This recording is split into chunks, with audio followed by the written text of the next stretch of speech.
Hello viewers, नमस्कार। आपने देखना शुरू कर दिया आपका अपना YouTube channel DS Mishra official, और आपका अपने चैनल पर एक नए वीडियो सेशन में आपका पुनः हार्दिक स्वागत है।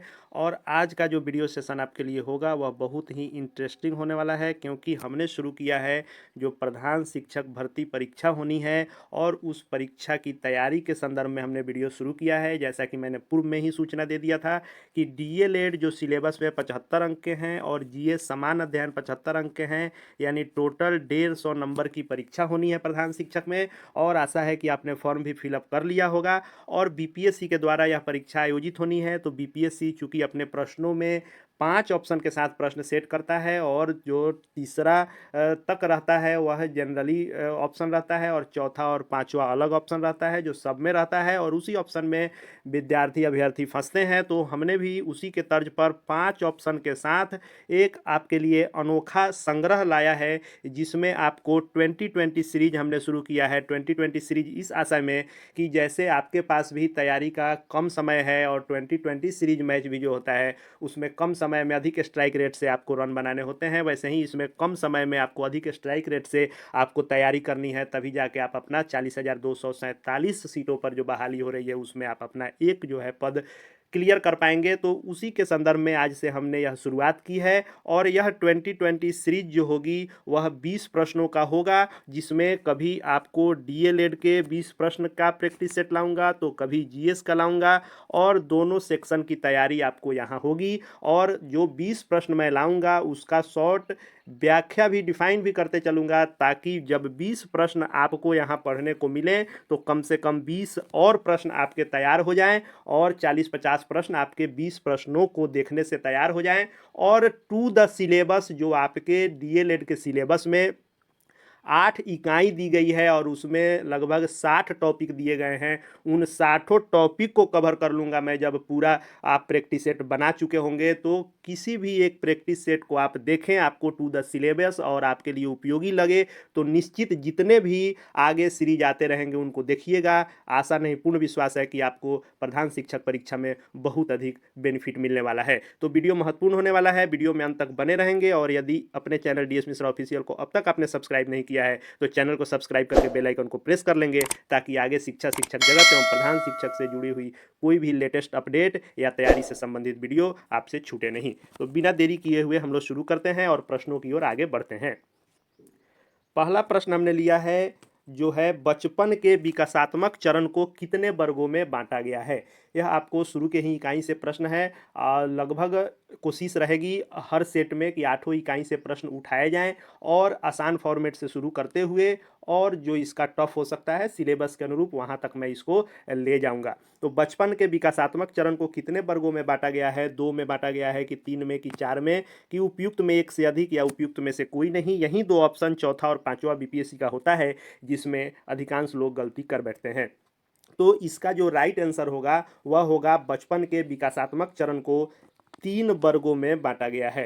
राइट आंसर इसका 3 हो जाएगा। 3 वर्ग में बांटा गया है। कौन कौन? तो पहला है जो प्रारंभिक बचपन होता है। जो प्रारंभिक बचपन होता है वह होता है जन्म से लेकर के 8 साल तक जो होता है वह प्रारंभिक बचपन होता है, वह जन्म से 8 साल तक होता है। दूसरा जो होता है, तो दूसरा इसमें हो जाता है, दूसरा जो होगा, दूसरा मध्य बचपन होता है। हर प्रश्नों के साथ शॉर्ट व्याख्या होगी, ताकि अंदर से भी प्रश्न पूछे जाएंगे तो उससे मिलते जुलते जो भी प्रश्न आए वो आपसे बन जाए। तो मध्य बचपन जो होता है 7-8 साल से लेके और यौवन काल तक होता है। प्रारंभिक में ही इसको शुरुआती आपको चैप्टर में भी यह मिलेगा कि आपको बचपन के कितने विकासात्मक चरण हैं, तो 7-8 से यौवन काल तक होता है, यह हो जाता है मध्य बचपन। और जो तीसरा इसमें वर्ग बनाया गया वह बनाया गया किशोरावस्था। किशोरावस्था, तो किशोरावस्था जो होता है यह यौवन काल से शुरू होकर, और आपको जब तक वयस्कता नहीं आ जाती है तब तक किशोरावस्था माना जाता है। और यही 3 जो अवस्थाएं होती है वह पूरे बचपन के विकास के चरण होते हैं, विकासात्मक चरण होते हैं। अगला प्रश्न हम लोग देख लेते हैं। अगला प्रश्न है कि 6 से 14 वर्ष की आयु समूह वाले बच्चों को अनिवार्य और निःशुल्क प्रारंभिक शिक्षा का अधिकार किस अनुच्छेद में वर्णित है, यानी जो आरटीई है, जो आरटीई है यह जो 6 से 14 वर्ष के बच्चों को निःशुल्क एवं अनिवार्य शिक्षा देने का अधिकार देती है वह किस अनुच्छेद में वर्णित है, तो यह है अनुच्छेद 21A जो है हमारे भारतीय संविधान का। इस अनुच्छेद 21A में 6 से 14 वर्ष की आयु समूह वाले बच्चों को अनिवार्य और निःशुल्क प्रारंभिक शिक्षा का अधिकार इसके द्वारा मिलता है। तीसरा प्रश्न हम लोग ले लेते हैं, शिक्षा शास्त्रियों से संबंधित निश्चित रूप से कथन पूछे जाएंगे और उनका जो भी सिद्धांत है सब कुछ जो सिलेबस में है, आपने देखा होगा कि DElEd first year, Bihar DElEd first year का टोटली हूबहू आपको सिलेबस उठा करके रखा गया है। कुछ एक एनसीएफ और बीसीएफ के संदर्भ में आपको सेकेंड ईयर से भी है, लेकिन मैक्सिमम जो है 90% सिलेबस आपके बिहार डीएलएड के फर्स्ट ईयर का सब बुक और चैप्टर है। तीसरा प्रश्न है कि स्वस्थ शरीर में स्वस्थ मस्तिष्क का सृजन ही शिक्षा है, किसका कथन है यह, तो स्वस्थ शरीर में स्वस्थ मस्तिष्क का सृजन ही शिक्षा है, यह किसने कहा था, टॉमसन ने कहा था कि जॉन डीवी ने कहा था कि अरस्तु ने कहा था कि उपयुक्त में एक से अधिक व्यक्तियों ने कहा कि उपयुक्त में से किसी ने नहीं कहा है, तो इसका जो राइट आंसर हो जाएगा वह अरस्तु हो जाएगा। अरस्तु महोदय ने ही कहा है कि स्वस्थ शरीर में ही जो स्वस्थ मस्तिष्क का निर्माण होता है, सृजन होता है, उसी को तो हम शिक्षा कहते हैं।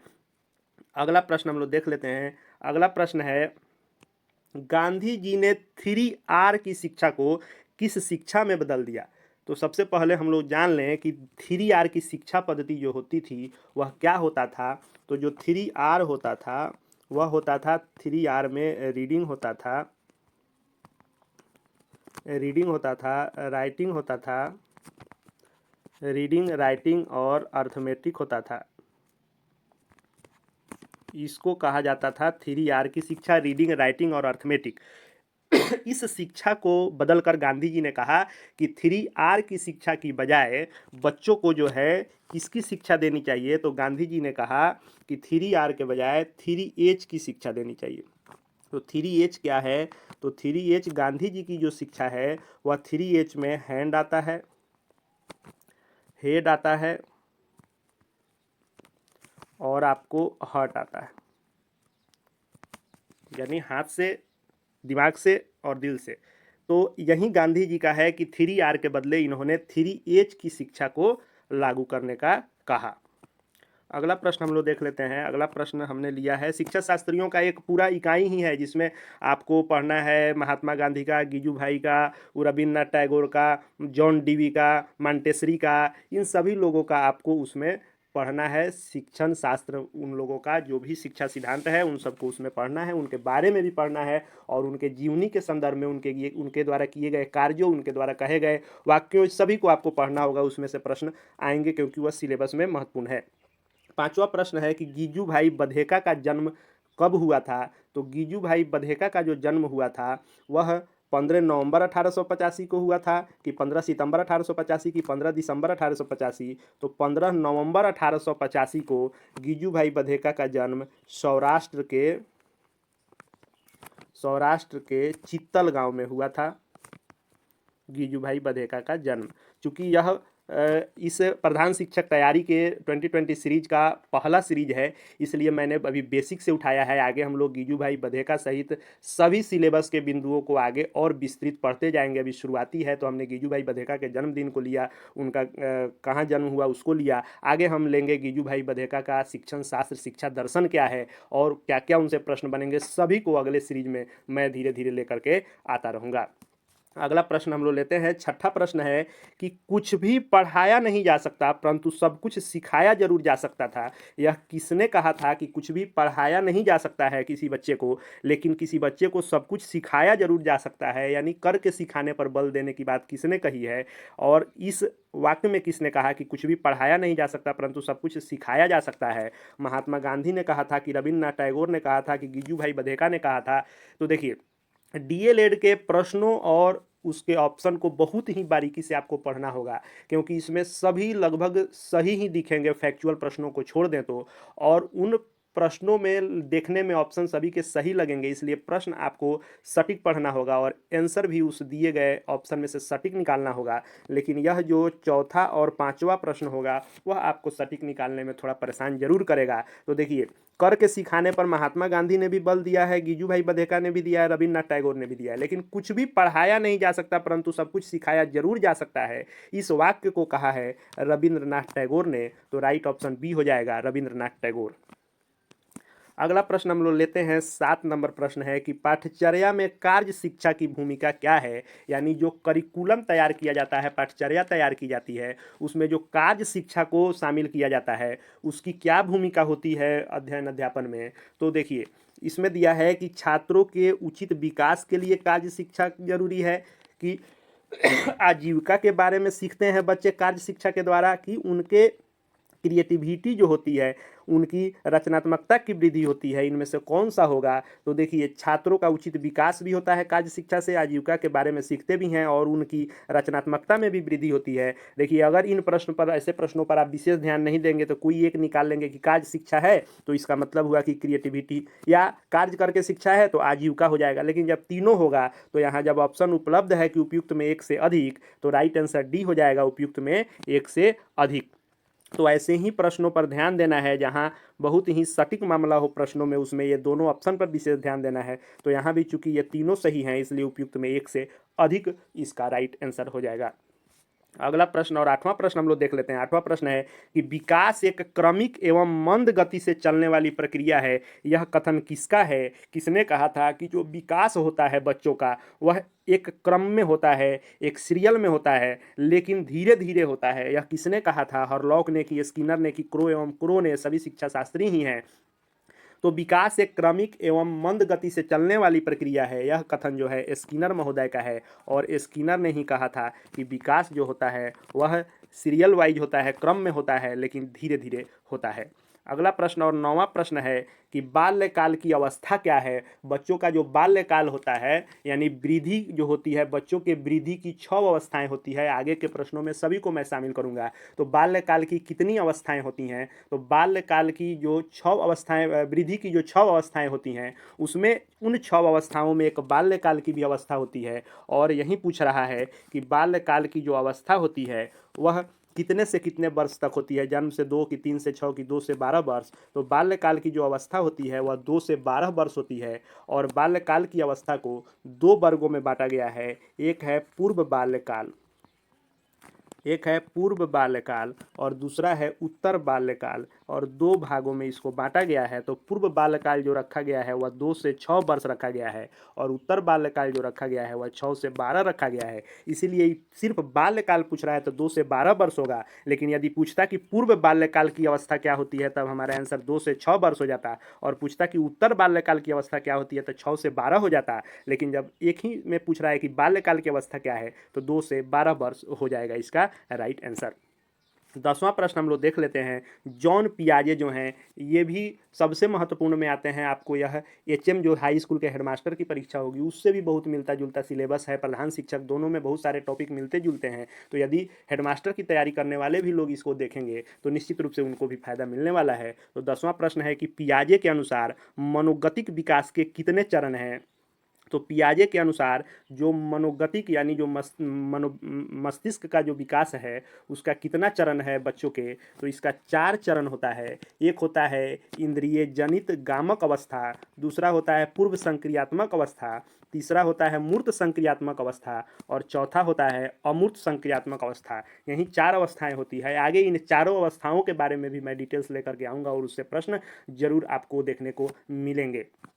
तो आगे भी चूंकि यह सीरीज जारी रहने वाली है 2020 सीरीज आपके लिए, तो बहुत ही आपके लिए फ़ायदेमंद साबित होना है, जिसमें जीएस के भी प्रैक्टिस सेट आएंगे और डीएलएड के भी आपके लिए प्रैक्टिस सेट आएंगे। इसलिए आप निश्चित रूप से चैनल से जुड़ जाएं, चैनल को सब्सक्राइब करके बेल आइकन को जरूर प्रेस कर लेंगे ताकि जिस भी माध्यम से आपको यह वीडियो देखने को मिला हो सकता है कि अगला वीडियो का पहुँच आप तक नहीं पहुँच पाए। इसलिए चैनल को सब्सक्राइब करके बेल आइकन को प्रेस कर लेंगे तो हर वीडियो का सूचना आप तक मिल जाएगा और उपयोगी लगेगा तो लाइक ज़रूर करेंगे, क्योंकि आप ही की तरह हम भी अपनी व्यस्तता में से आपके लिए समय निकाल रहे हैं। तो जितना अधिक आप सपोर्ट सहयोग करेंगे उतना अधिक आपके लिए वीडियो इसमें से समय निकाल कर बनाने के लिए प्रोत्साहित होऊंगा मैं। और अधिक से अधिक शेयर करें ताकि ज़्यादा से ज़्यादा शिक्षक साथियों तक इसका पहुंच हो, और कमेंट करके और बता सकते हैं कि इसमें क्या सुधार या क्या ऐड किया जा सकता है।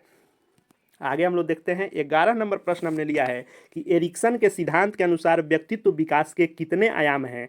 तो एरिक्सन का सिद्धांत जो है वह एरिक्सन का सिद्धांत कहता है कि व्यक्तित्व के विकास के जो कुल आयाम हैं वह 8 आयाम होते हैं, और यही 8 आयाम के अनुसार जो है व्यक्तित्व का विकास होता है, जिसमें पहला होता है शैशवावस्था, दूसरा होता है बाल्यावस्था, खेल की अवस्था, क्रीड़ा अवस्था, किशोरावस्था, युवा प्रौढ़ अवस्था, मध्य आयु की अवस्था और बुढ़ापा की अवस्था। यही 8 अवस्थाएं होती हैं एरिक्सन के सिद्धांत के अनुसार। जैसा कि मैंने बताया कि आगे सभी को मैं आपके लिए लेकर के आऊँगा, इसलिए आप सिर्फ हमसे जुड़े रहें। निश्चित रूप से प्रधान शिक्षक की तैयारी में बहुत बेनिफिट आपको मैं देने वाला हूँ। 12 नंबर प्रश्न हम लोग ले लेते हैं लगाव का सिद्धांत, जो आपके डीएलएड में है कि लगाव का सिद्धांत आपको पढ़ना है। तो सिद्धांत के बारे में तो पूरा हम लोग पढ़ेंगे ही कि लगाव का सिद्धांत क्या है, उसका क्या क्या उसमें उसका डिफिनीसन है या क्या क्या उसकी बातें हैं, उन सभी चीज़ों को हम लोग पढ़ेंगे। लेकिन पहले हम लोग जान लें कि लगाव का सिद्धांत दिया किसने है। तो लगाव का सिद्धांत जॉन बॉल्बी महोदय ने दिया है, और इसको हम लोग याद रखेंगे। अगले प्रश्न को हम लोग उठा लेते हैं। अगला प्रश्न है कि आंगनबाड़ी, जिसे आईसीडीएस कार्यक्रम कहते हैं, इसकी शुरुआत कब हुई थी। तो आंगनबाड़ी या आईसीडीएस कार्यक्रम की शुरुआत 15 अगस्त 1975 को हुई कि 2 अक्टूबर 1975 की 2 अक्टूबर 1978 को हुई थी। तो 2 अक्टूबर 1975 को आंगनबाड़ी कार्यक्रम की शुरुआत हुई थी, जो पूर्व प्राथमिक के बच्चे जिसमें पढ़ते हैं और उनको अन्य सारी सुविधाएँ मिलती हैं।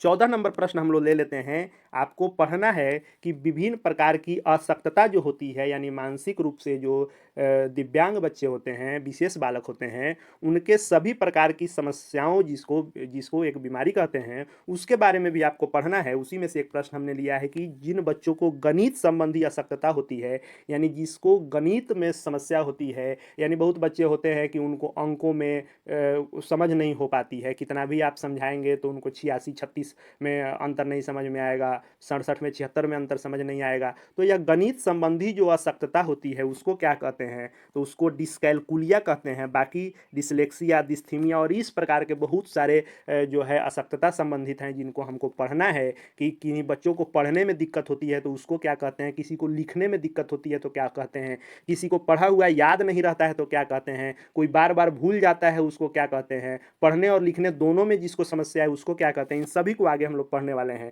लेकिन फिलहाल यह याद रखिए कि गणित संबंधी अशक्तता को क्या कहते हैं, तो इसको डिस्कैलकुलिया कहते हैं। और यह प्रश्न बहुत ही फेमस है। पिछले बार हेड टीचर में भी शायद यह प्रश्न हेड मास्टर की परीक्षा में आया था। हेड टीचर का तो अभी फर्स्ट बार परीक्षा होना है।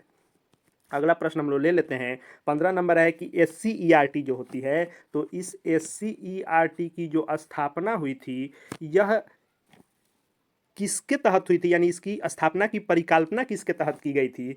तो जो NEP 1986 हमारी है, यानी राष्ट्रीय शिक्षा नीति, नेशनल एजुकेशन पॉलिसी जो है, वह राष्ट्रीय शिक्षा नीति 1986 जो है उसके तहत ही आपको SCERT, NCERT, डाइट इत्यादि की स्थापना की परिकल्पना इसी NEP 1986 के तहत की गई थी। अगला प्रश्न हम लोग ले लेते हैं। 16 नंबर प्रश्न कह रहा है कि बालक बालिकाओं का अलग खेलना क्या दर्शाता है। यानी मान लीजिए किसी विद्यालय में ही बालक और बालिकाओं को अलग अलग खिलाया जा रहा है, तो इससे क्या दिखता है। अनुशासन दिखता है कि जेंडर विभेद दिखता है कि जेंडर समानता दिखता है कि उपयुक्त में एक से अधिक उपयुक्त में से कोई नहीं। तो देखिए, जो जेंडर विभेद होता है, लिंग की असमानता, वह यहाँ निश्चित रूप से दर्शाता है कि बालक और बालिकाओं को अलग खिलाया जा रहा है, यानी बालक और बालिकाओं में विभेद किया जा रहा है। अगला और 17 नंबर प्रश्न हम लोग ले लेते हैं कि शिक्षक अस्मिता के पहलू नहीं हैं। देखिए, हैं और नहीं हैं पर परीक्षाओं में विशेष ध्यान देना पड़ता है, नहीं तो पढ़ा हुआ प्रश्न भी आप गलत कर जाते हैं। तो शिक्षक अस्मिता के पहलू कौन नहीं है। व्यक्तित्व भी है, पेशेवर भी होना चाहिए शिक्षक को, उनका व्यक्तित्व भी बढ़िया होना चाहिए, पेशे के प्रति उनको निष्ठा और ईमानदारी भी रखना चाहिए, उनको सामाजिक भी होना चाहिए। तो तीनों हैं ही। तो यहाँ पूछ रहा है कौन नहीं है, तो यहाँ उपयुक्त में से कोई नहीं, पांचवा ऑप्शन हो जाएगा। यानी जब भी प्रश्न में हम लोग देखेंगे 5 ऑप्शन वाले में यदि तीनों होते हैं तो पूछ रहा हो नहीं कौन है, तब पांचवा हो जाएगा। या पूछे कि है भी लेकिन तीनों में वह ऑप्शन हो ही नहीं, तब भी पांचवा ऑप्शन हो जाएगा। 18 नंबर प्रश्न है जो हमको पढ़ना है सिलेबस में आईसीटी और आपको दृश्य श्रव्य साधन इत्यादि सबको पढ़ना है। उससे मैंने प्रश्न को लिया है कि लिंगुआ फोन जो होता है वह किस प्रकार का साधन है, दृश्य साधन है कि श्रव्य है कि दृश्य श्रव्य साधन है। तो लिंगुआ फोन जो होता है वह श्रव्य साधन होता है, इससे सुन करके शिक्षण में आप सहयोग लेते हैं, तो लिंगुआ फोन एक श्रव्य साधन है। 19 नंबर प्रश्न है कि दृश्य साधन कौन सा है। तो दृश्य साधन कैसा होता है, तो दृश्य साधन खर्चीला होता है कि शिक्षा में बाधक होता है कि शिक्षण में उपयोगी होता है। तो निश्चित रूप से दृश्य साधन शिक्षण में उपयोगी होता है। जो बच्चे दूर दराज में रह करके पढ़ते हैं वह दृश्य साधन यानी मोबाइल से, टीवी से, इन सब चीज़ों से, श्रव्य दृश्य साधनों से उनको शिक्षण में सहायता मिलती है और दूर बैठे ही वह बाहर से भी पढ़ सकते हैं, या जिनको समय का अभाव है या पैसे का अभाव है वो भी आजकल के ज़माने में, जिसको हम लोग डिजिटल कहते हैं और डिजिटली जो ऑनलाइन पढ़ाई हो रही है उसमें यह बहुत ही उपयोगी होते हैं दृश्य साधन।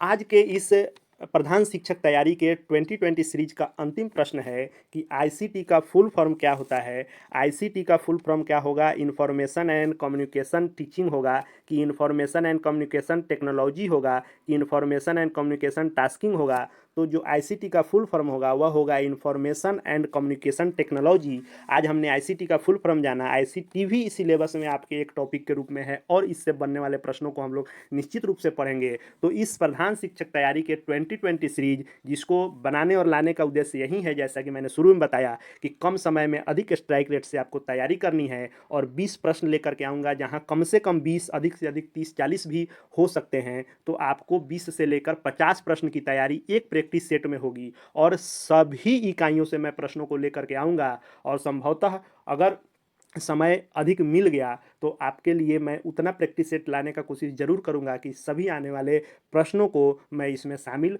कर पाऊँ। आगे भी प्रधान शिक्षक तैयारी से जुड़ी हुई हर एक लेटेस्ट अपडेट और इस वीडियो सीरीज को आगे देखते रहने के लिए चैनल से जुड़ जाएं और चैनल को सब्सक्राइब करके घंटी वाला बटन जरूर आप प्रेस कर लेंगे ताकि आगे आपको हर सूचनाएं मिलती रहें। और साथ ही साथ हमारे Telegram channel DS Mishra official, जिसका लिंक इसके डिस्क्रिप्शन बॉक्स में है, उससे भी जुड़ जाएंगे ताकि आगे जो भी आपके लिए PDF इत्यादि आएंगे उस ग्रुप में आपको मिलते रहेंगे। इस वीडियो को देखने के लिए आपका बहुत बहुत धन्यवाद।